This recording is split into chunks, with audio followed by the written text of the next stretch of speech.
Star Walker Studios presents Game Master's Journey, your multi-dimensional RPG podcast.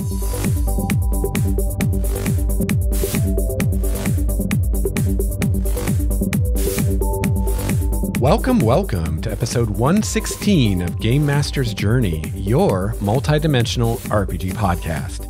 I'm your host, Lex Starwalker, and if you're a friend of the show, welcome back. Thank you so much for listening. And if you're a new listener, welcome to Game Master's Journey. In this show, we talk about RPGs from the GM's perspective, but I also try to bring in the player's perspective as much as I can. Lately, I've been doing a series of world building episodes where I'm creating my own homebrew D&D world, Primordia. Last week on episode 115, we talked about diversity of religions in Primordia. Today, I'm going to talk about using different time periods in your world as different campaign settings.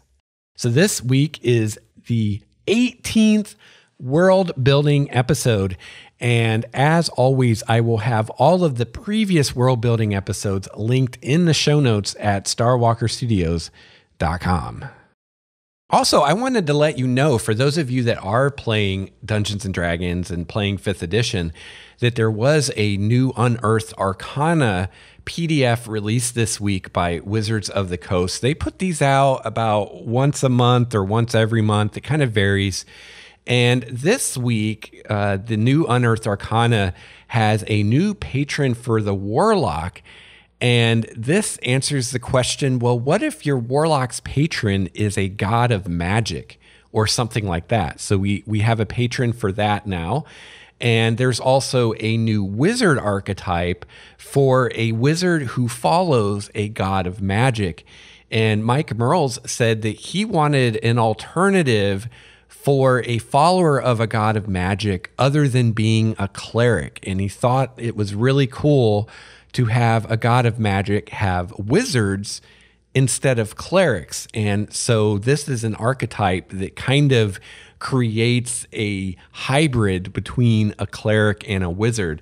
So I'll have this linked in the show notes at starwalkerstudios.com, and you can go check that out. It's a free PDF, and they've done quite a few of these now. If you haven't checked any of them out, it's all considered playtest material. It's not finalized. It's not necessarily perfectly balanced, so use with caution, but a lot of good stuff in the Unearthed Arcana. And the one before this most recent one, they did one about making random characters. So I'm not sure why someone would want to do this, but if you've ever wanted to create a completely random D&D character, and I mean randomly generating everything from your alignment to your race to your class, then that Unearthed Arcana has a series of tables that you can roll on and create a character completely randomly, if that's your jam. And I'll have that linked in the show notes too. Now, personally, I was okay with the new options in the Unearthed Arcana. I'm kind of curious in playing with these for Primordia.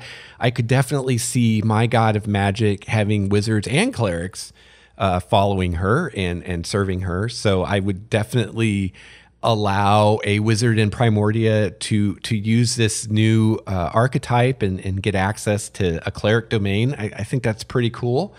And same thing with the Warlock patron.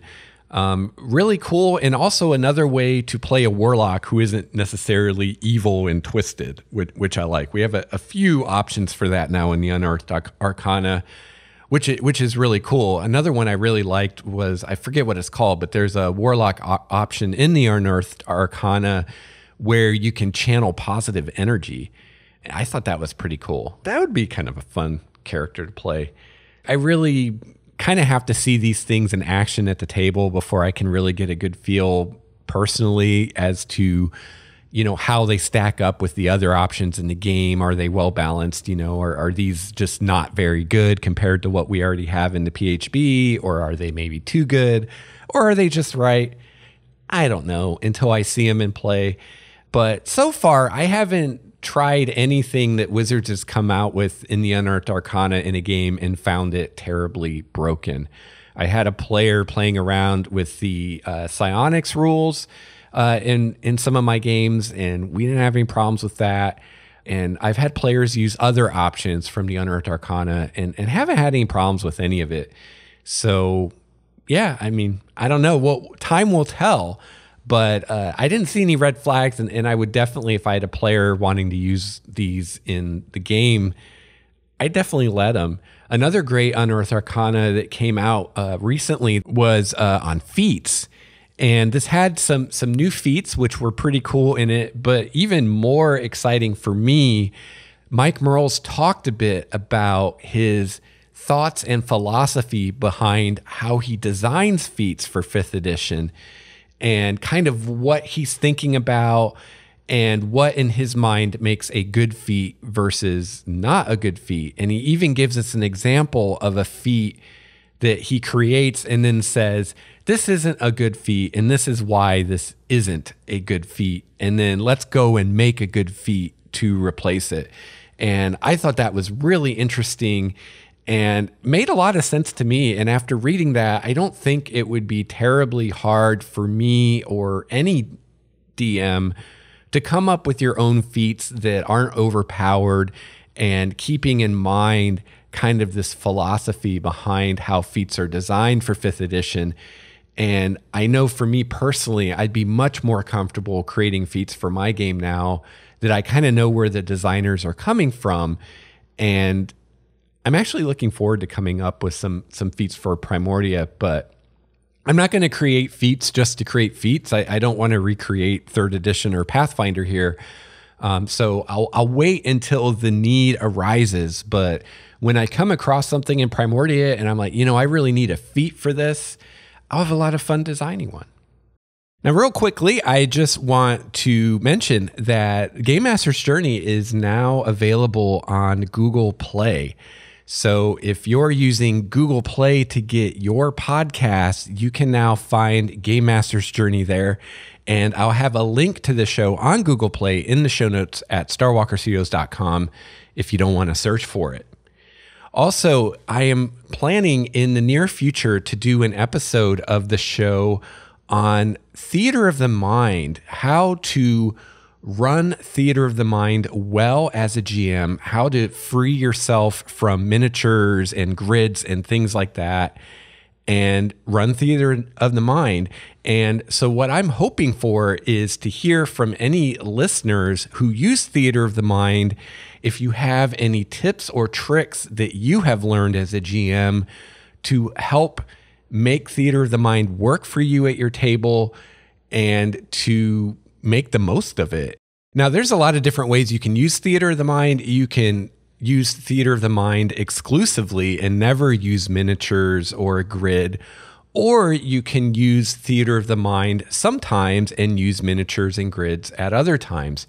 And, we'll talk about that too. What are good times to use theater of the mind? What are good times to maybe use a grid instead? But I want to do an entire episode on it. I may even do a series of episodes on it if I get enough feedback and ideas from people. And I've got some things that I want to share, but I know I have a lot of experienced GMs who listen to this show, and I know a lot of you use theater of the mind, if not all the time, at least some of the time. So again, if you have any tips or tricks or any advice on a GM who's wanting to try theater of the mind, let me know. Probably the best way is to shoot me an email at gamemastersjourney@gmail.com, and I'll share those on the episode. Also, I'm considering doing a future episode of the show and or a YouTube video for new players. I've had a few people on YouTube ask me to do a video for someone wanting to play an RPG like D&D for the first time to help those people out. And I'm happy to do that. I could either do it as a YouTube video, or I could do it on Game Master's Journey, or I could do both.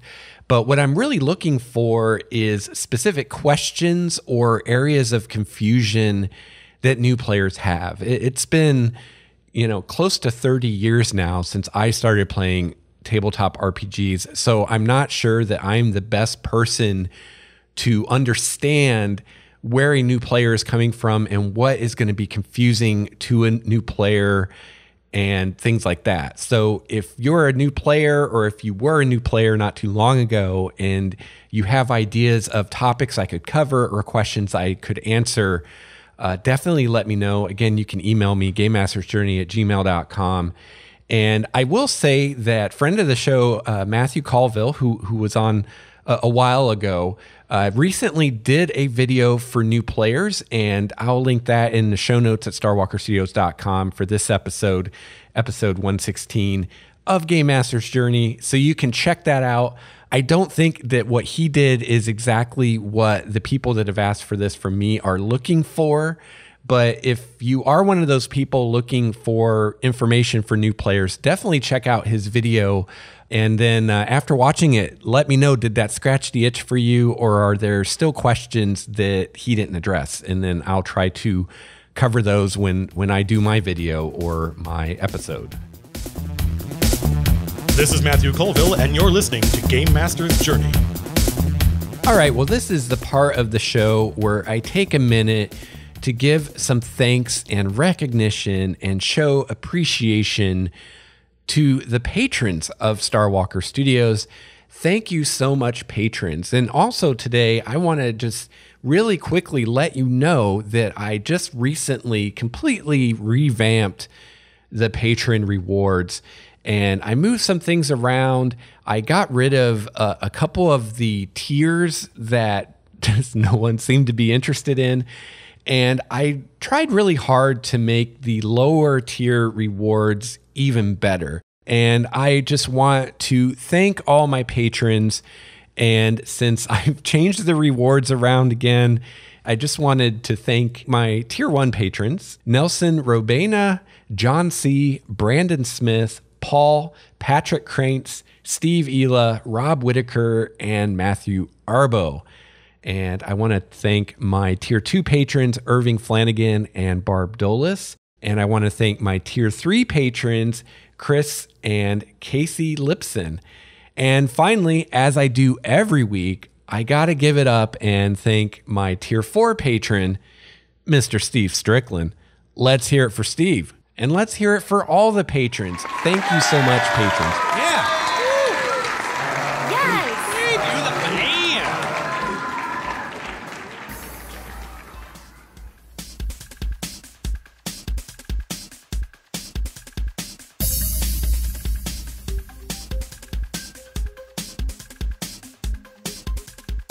For our main topic today, I want to discuss using different time periods of your world as different campaign settings. Coming to us courtesy of a listener on the show, Mr. Christopher Ruthenbeck, who left a comment on Google Plus a while ago about one of my previous world building episodes. And just a quick context for any new listeners. Basically, in my world some time ago, there was a massive opening of planar rifts all over the place, all kinds of entities coming in from other planes like demons, devils, elementals, Yugolos, all that crazy stuff, aberrations, all kinds of crazy stuff pouring into the world, and led to the destruction of pretty much all the nations at the time. And people were forced to retreat to a handful of cities that were protected by these ancient magical shields that kept all this stuff out. And so I've been talking a lot about that lately. I'm planning on setting my campaign soon after these events happened in a particular city called Alondria, which is now overpopulated because all these people have come in from other places and have sought refuge within this magical bubble that protects the city. And other than the handful of these cities that are protected by these ancient magical force fields, everything else has been lost. All the other cities and towns and villages, for the most part, have been destroyed. And so humanity has been reduced to these few holdfasts now. So Christopher says, if it's been a decade or so since this all happened, the PCs will remember what life was like before, assuming a human adventurer in their 20s. But go more than 30 years after these events, and the non-long-lived races might have grown up in the current climate and don't understand why the way it was before was better. Nobles had land before, and that gave them the right to dictate law? That seems dumb. So Christopher here is talking about, one of the ramifications of these events that happen is we have nobles coming in from the countryside who had estates and lands outside of the city of Alondria. And now they're in Alondria, their estates are gone, their lands are gone, or at least they don't have access to them anymore. And, what happens? Where do those nobles have power from now if they do at all? And if you want to know more about all of that, check out the previous world building episodes. We've talked about it at length. So having your campaign set long after the world kind of went to shit, where the nobles, merchants, and upper echelon of the Adventurers Guild are old and lament about the good old days, could be ripe for a story about revolution. Working from within to fix what the PC see as broken with the old ways, while still trying to take back the world from the monsters. Or if you set it far enough in the future, say a century or so, then the stories of old where people lived where they wanted, how they wanted, are just that. They're stories. That time frame would make a great Shadowrun-esque tale where the guilds have absolute control because of population concerns, rivalries, limited resources. After all, it's been a century since the world was able to make use of its arable land. Within the world you created, there are just so many damn possibilities. For stories, it's insane. All you have to do is adjust the timeline slider just a bit differently, and the world is drastically different. And thank you, Christopher, for those comments. And you made some really good points here, and it is kind of the springboard for this topic I want to discuss, which is you can do this with your world. So this wasn't something I set out to do in the beginning when I started coming up with stuff for my world of Primordia. I wasn't really thinking about having different time periods and having those be very, very different. It all happened very organically. I started out with this idea of having isolated cities that are protected by magical force fields, and the rest of the world is pretty much wild and untamed, and people don't travel between the cities using mundane methods like walking or riding a horse or taking a ship or something like that. Instead, they use portals because the wilderness is so dangerous. So I started with that idea, and from there, I wanted to know, well, what kind of led to this, right? I've always said on the show, I'm not going to sit down and come up with tens of thousands of years of history because I think that's a waste of time, and unless something is relevant to the story I'm telling right now, to the campaign I'm running right now, it's kind of a waste of time. It's like, yeah, when I have everything I need, if I then want to go develop a timeline that goes back into the mists of time, I could do that. But until I have everything I need for the campaign I'm running now, my time would be better spent working on things that I need for my campaign I'm running now, right? So, I very purposefully didn't think a whole lot about history, and especially ancient history. But, I had this situation in place with these isolated cities. And in order to know kind of what the present climate is, politically and everything else, economically, and to know what's happening in the world right now, what kind of trajectory are things on, what's going to happen in the near future, I kind of needed to turn the clock back a little bit. I don't need 30,000 years of history, but it would be a good idea to know kind of what things were like immediately before now. So I have this time period that I call the retreat, which was basically when these rifts were opening, humanity was being overrun, they're fighting battles on all fronts, nations are falling, cities are falling, and we have these handful of ancient cities that have these magical protections that are protecting them from all this crazy stuff. And basically everybody that can retreats to one of those cities and everything else is lost. So I call that whole time period, those events, the retreat for now, for lack of a better term. So I wanted to know, what caused that. And so I came up with the idea of these rifts opening all the time. Because again, I started with the idea of the isolated cities, and I kind of had to work backwards to figure out how I could make that make sense in the world and have that seem like something that would have happened. So I came up with the idea of these rifts opening.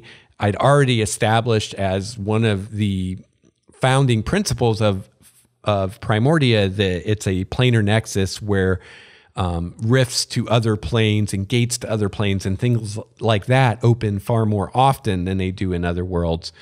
And so having a time period like this made sense. And I kind of envision it like solar flares.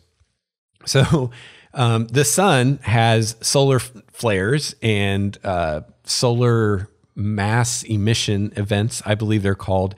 And this all happens on a cycle.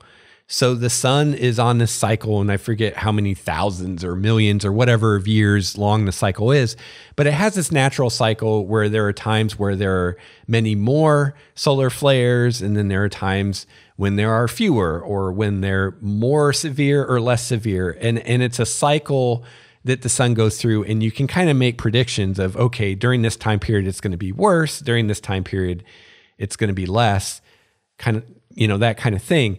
So I had the idea that these rifts opening on Primordia to other planes of existence would have similar cycles. And the idea is each individual rift has its own cycle, but all of the rifts and everything all together also has a larger kind of uber cycle. And so the idea was that during the time of the retreat, it reached an all-time high in the cycle where these events were happening on a level, a scale of magnitude far higher than had ever been seen before. The portals were just, and rifts are just opening everywhere, to the point that it almost ripped the world apart. And the gods had to step in and do something drastic to keep the world from being ripped apart and to hold the world together. And I actually know what the gods did to save the world, and there are going to be many consequences of what the gods did. And the either first or second campaign I intend to run in Primordia will be directly involved with the consequences of what the gods did and the fallout of that. So, I came up with these events that led to the retreat, thought that made sense. And it just got me thinking about some of the history of my world.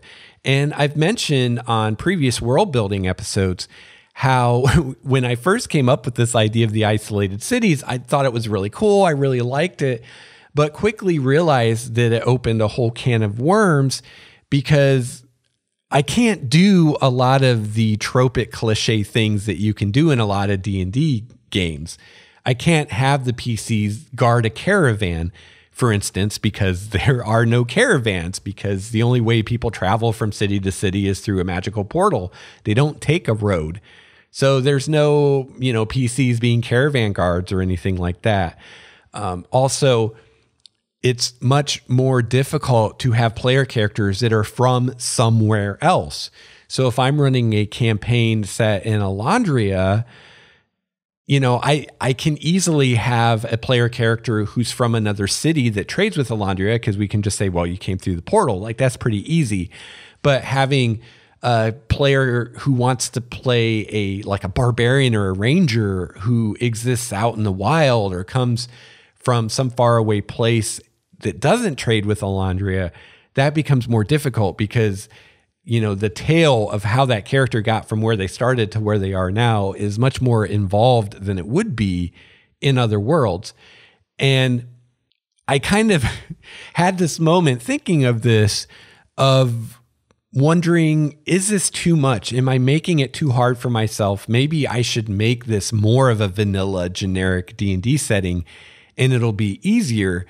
And in that moment of weakness or whatever you want to call it, it occurred to me that, well, if I just used the same world and all the same ideas I have, but I set the campaign, say 100 years or something before the retreat happened, it would be that kind of world. It would be a Forgotten Realms or Dragonlance type world where the cities aren't isolated and there are nations and cities and towns and villages and caravans and all those things that most D&D worlds have. All I have to do is go back in time a little bit before the events that caused the retreat happened. And that just kind of opened my mind to this whole new realm of possibilities of, I'm creating this world, and not only can I have different campaigns that explore different regions of the world, maybe different continents or different cities, I can also have campaigns that explore different time periods in the world. And it kind of made me have this thought of, why would I ever need any other world? I feel like any kind of D&D campaign I wanted to run, I could find a time and or place in Primordia that would be perfect for that campaign.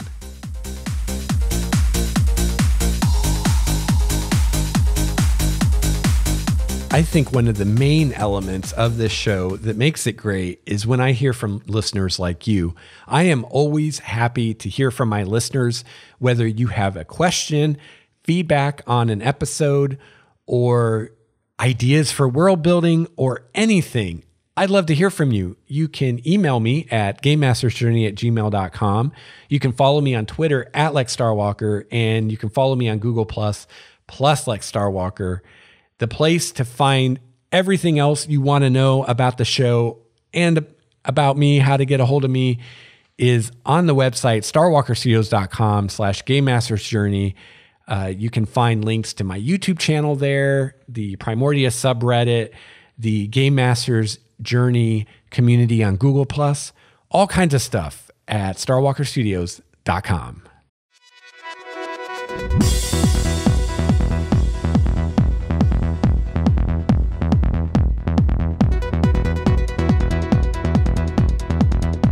So continuing to use Primordia as an example, let me kind of illustrate this with just a few of the ideas and possibilities I've had. So I just mentioned the first one, where if for a given campaign or adventure, I wanted to have more of a generic D&D experience, and I wanted to be able to have overland travel and caravans, or maybe the PCs are on a pirate ship or something like that. If I wanted to do something that I can't do in my default campaign setting of Primordia, if I want a world where the cities aren't so isolated, all I have to do is tell a story sometime in the past. And so maybe I decide to run an adventure or a campaign, and I want to do more of a vanilla D&D setting. So I decide I'm going to set this 100 years before the retreat. So I sit down and maybe I make a map of the area, or I figure out, okay, what nation is this where the PCs are? What cities and villages are there? And I kind of develop that setting, right?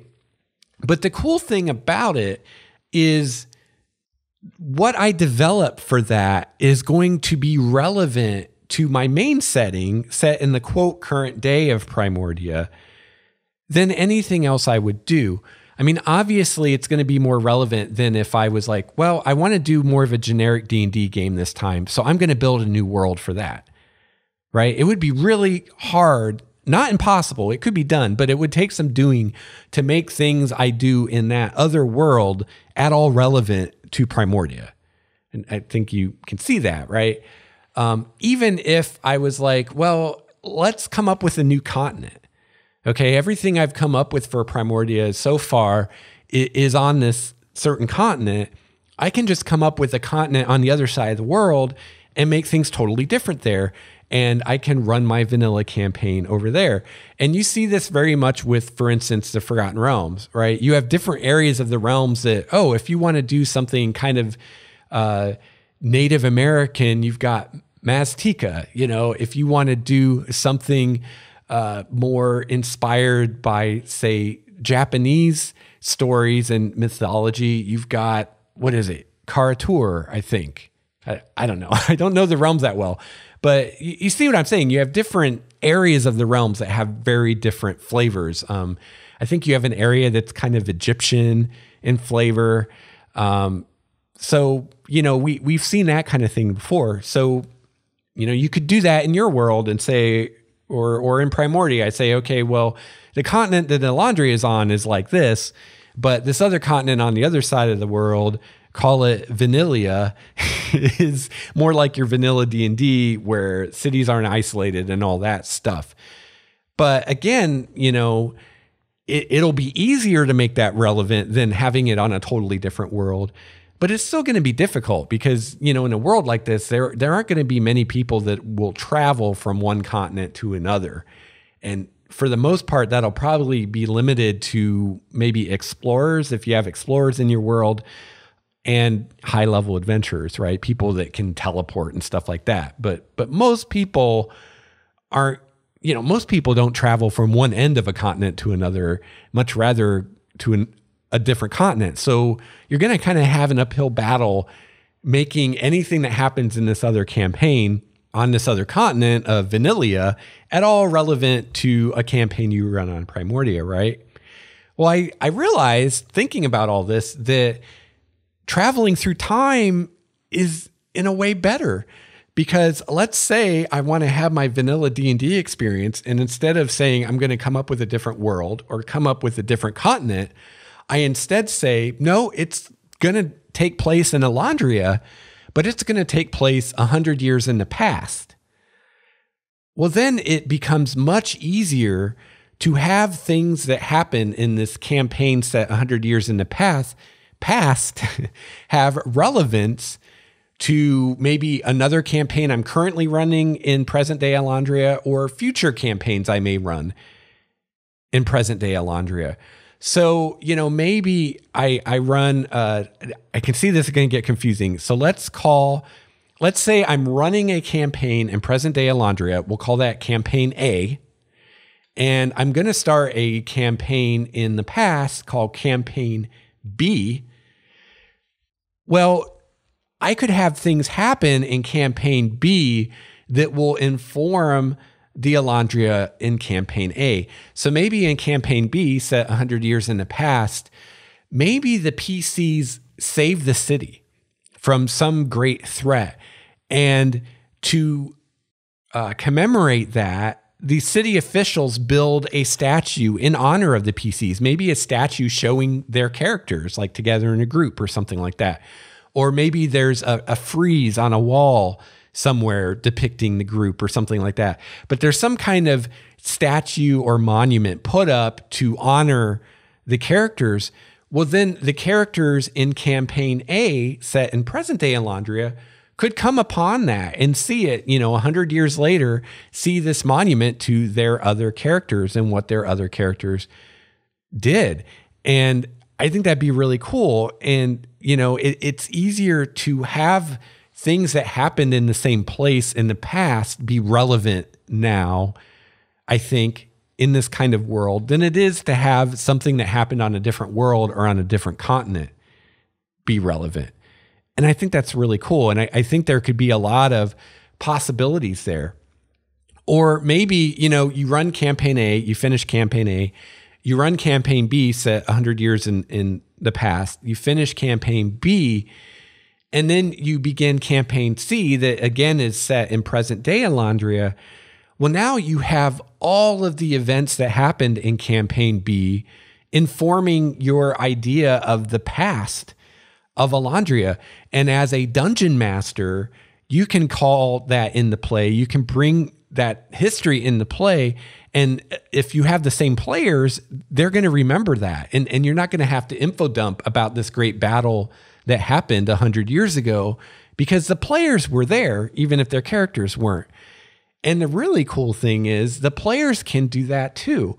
So the players have this history of this other campaign that is now part of the history of the world, and they can call on that knowledge as players and even as characters if they can build it into their backstory.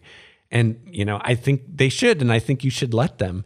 So maybe one of the players in Campaign B said 100 years ago played a wizard, and maybe this wizard, learned some interesting things about magic that weren't known in that time. Well, maybe that same player playing a different character in the modern day maybe comes across writings left by the original wizard character. And so the player can say, my new character, who's a sorcerer maybe, read a book that was written by my wizard character. And so I know some of the things that my wizard character figured out. And as a DM, I'd be like, that's awesome.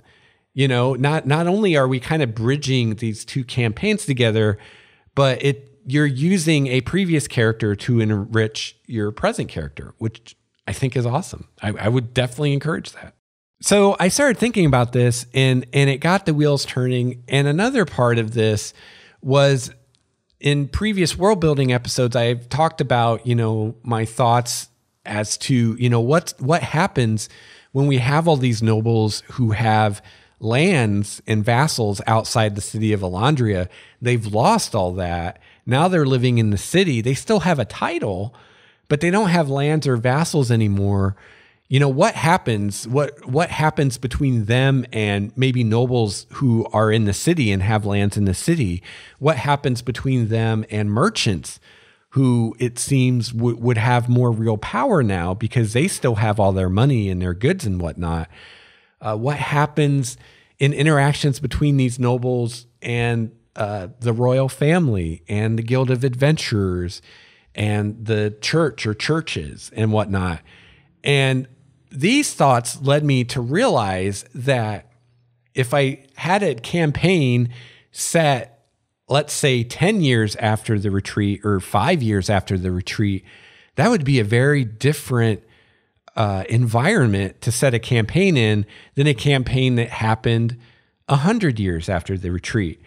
Originally, I was thinking that my quote campaign setting of Primordia, temporally, as far as where it occurred in time, would occur. I was thinking something like 100, even as far as 300 years after the retreat. But as I started thinking about the retreat and how that happened, and I started realizing, there'd be these crazy conflicts between, nobles from outside the city and nobles from inside the city and nobles and merchants and, the church and the royal family. And there's all these different power structures that would be in conflict. I realized, I was like, wow, that'd be a really amazing environment to tell a story in. Maybe I don't want to set my story 100 or 300 years in the future. Maybe I want to set it during the retreat or right after the retreat, maybe just a year or two even after the retreat. And so that further fueled this idea of, wow, I've got one world, Primordia, but in a way, I've already got like 3 or 4 campaign settings.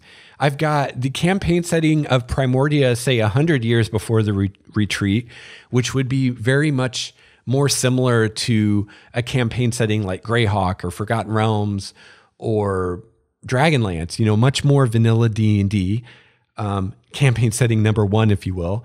Campaign setting number 2 set immediately after the retreat, maybe just a year even after the retreat, where everyone's in Alondria now. It's overcrowded. They're trying to figure out how to deal with all these people.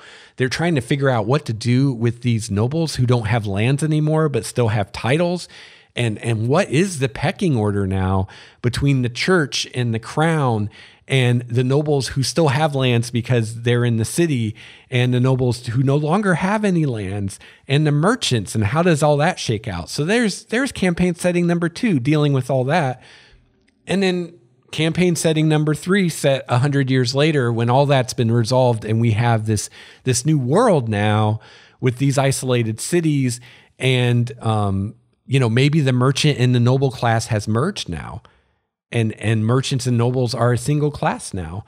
And maybe those nobles who no longer have lands are now married into merchant families, and maybe the merchants married into noble families to get legitimacy and all that. So right there in one world, I have a potential of 3 different campaign settings, and anything I do in any of those settings can inform the other settings. So even if I'm in the future setting, in the setting 100 years after the retreat, maybe I come up with a location. Well, that location would have existed in the past probably. So that can inform games I run in the past.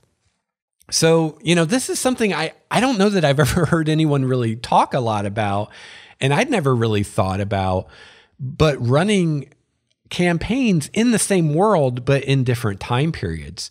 So for those of you that are building your own world, it's something to think about, and it's something to explore, because I know for me personally, after I've run a campaign, especially if it's a longer campaign that's gone into higher levels, and maybe I've run this campaign for a year, maybe more. Usually when I wrap up a campaign, I'm ready to do something different. In the past, a lot of times I would run a different game. Like, oh, well, I just finished a D&D campaign, so now I'm going to do a Changeling campaign, or I'm going to do a Star Wars campaign, or whatever. Or, I might do a different campaign setting. So, oh, I just ran a Dragonlance campaign, so now let's do a Dark Sun campaign. But one thing that I've noticed for myself, and I think is true for a lot of other GMs as well, is when you start building your own world, you kind of start to want to do everything in your world. Now that I'm building Primordia, it kind of seems like running a campaign in the Forgotten Realms would be, in a way, a waste of time for me. Because all that time and energy I spend in the Forgotten Realms developing that campaign, it doesn't really do anything for Primordia.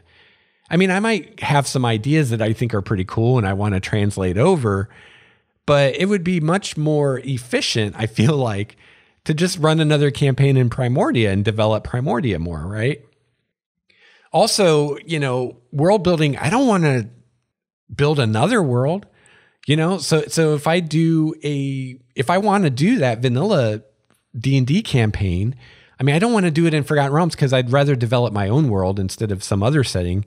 But I also don't want to create a whole nother world because, well, I don't want to create a whole nother world. So finding a different time period in my world that can serve that purpose is a win-win for me, because I get to do this totally different campaign that I want to do. I can kind of change the rules a bit and kind of start with more of a fresh slate and be able to come up with new different ideas.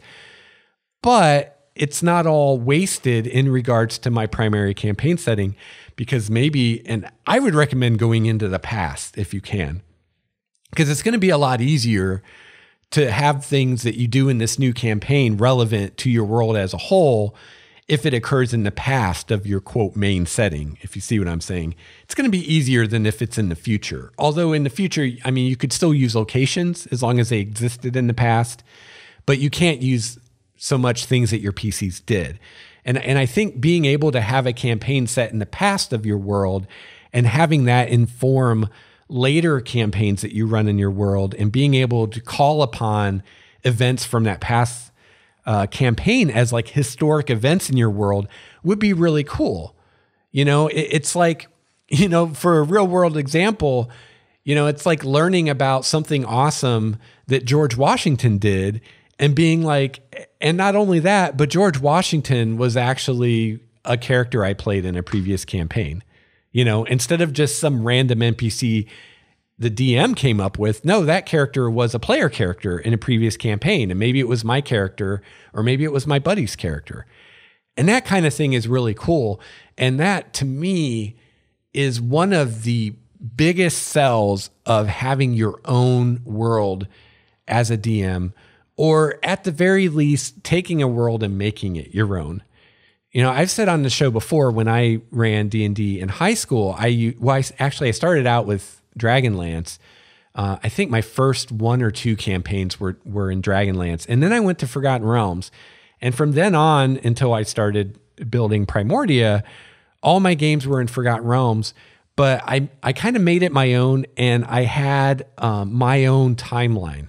So every campaign I ran in Forgotten Realms took place after the previous campaigns. And I did that so that I could have the history of all the previous campaigns informing my world of Forgotten Realms. So I did have, players who played a character in an early campaign and did something.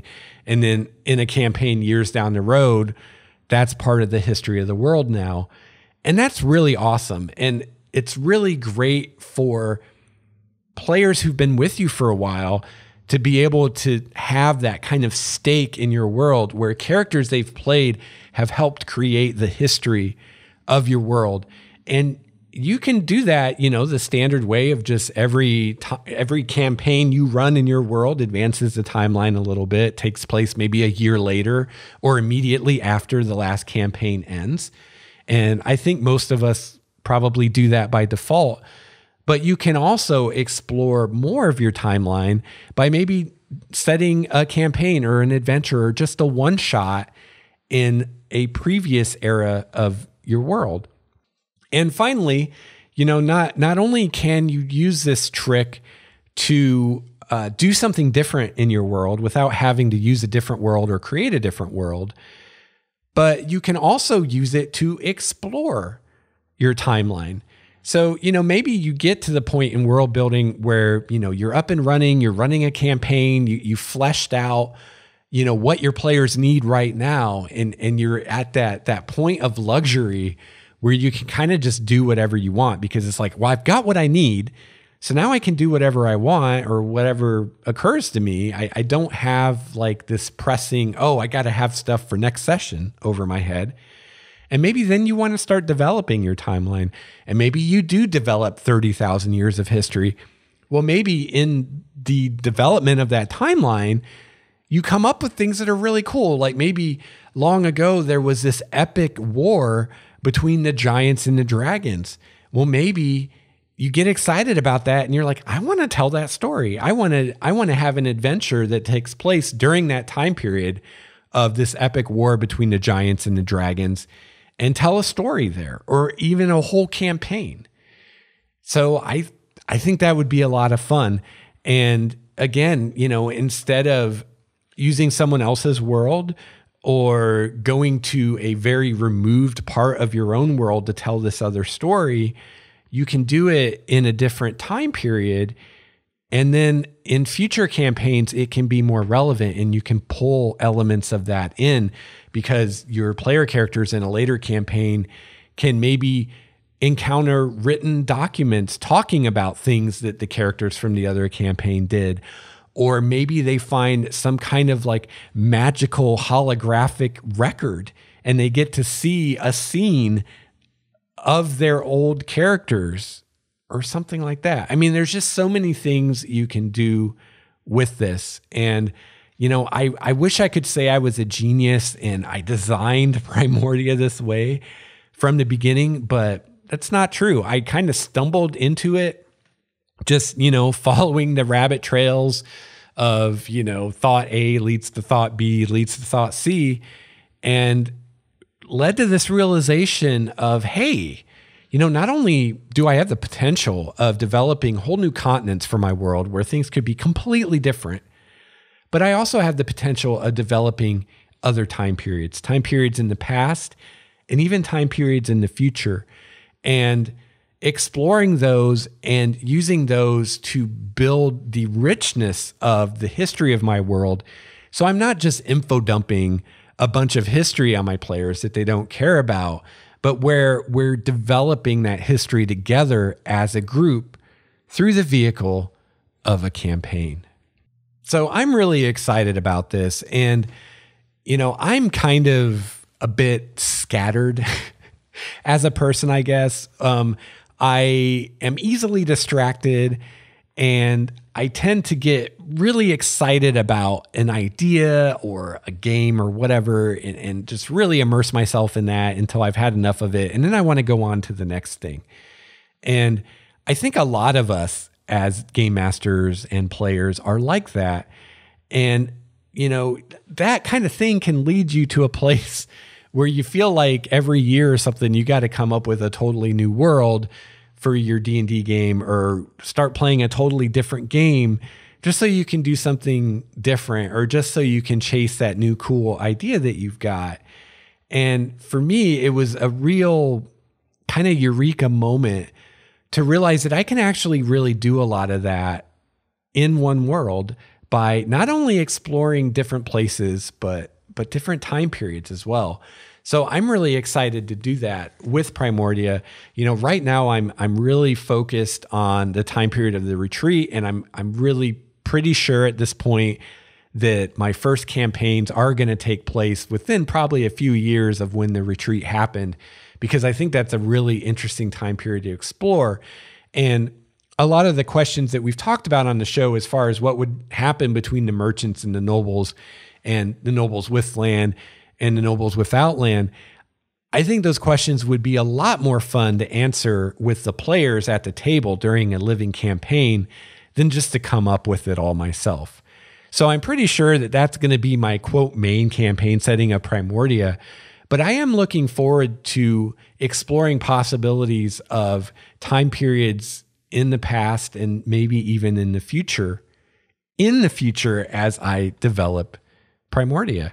So let me know what you think, and if you have your own world that maybe you've been running games in for a while or just started, let me know, have you done this? Have you used campaigns or adventures to explore different time periods in your world?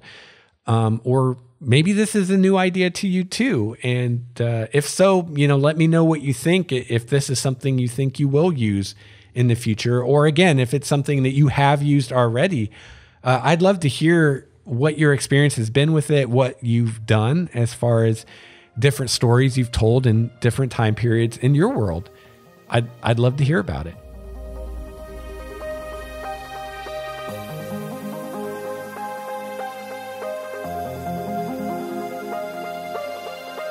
Well, that's going to wrap it up for episode 116. Really enjoyed discussing this topic today. And thanks so much to Christopher Ruthenbeck for kind of spurring this. I didn't realize until I responded to his comment that this would probably be a great topic for an episode. And again, I'd love to hear from you if you've used different timelines in your homebrew world. If you have any cool stories about that, I would love to hear them. You can send them to me by email at gamemastersjourney@gmail.com, or you can share them with all the listeners on the Google Plus community for Game Masters Journey. Be great to hear people's stories about their own worlds and what they've done exploring different time periods in your own campaign setting. I hope that you have a chance to play your favorite RPG this week. I'll be back soon with another episode of Game Master's Journey. Until then, game on. This has been a Starwalker Studios production, your source for quality gaming and hobby podcasts. This episode's music provided by Cloudwalker, Renfield, Stanko, Transboy, and Ish. Please see the show notes for more details at starwalkerstudios.com/GameMastersJourney.